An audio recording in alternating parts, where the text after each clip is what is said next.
ये गुलशन मोहम्मदी में 3 नंबर पे मकान है। सेक्टर गुलशन मोहम्मदी है। वेस्ट ओपन है। 18 बाई 30 का इसका साइज है। 60 गज का चौरस में। सामने ये रोड है। गैस बिजली पानी सारी चीज़ें हैं।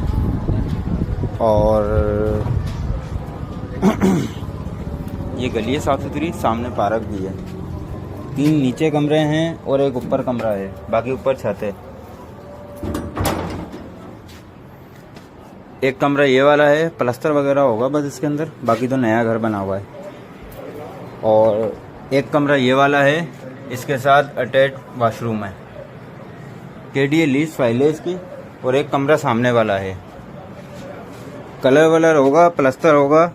घर साफ सुथरा बना हुआ है। ज़मीन से भी 3 फीट ऊपर है।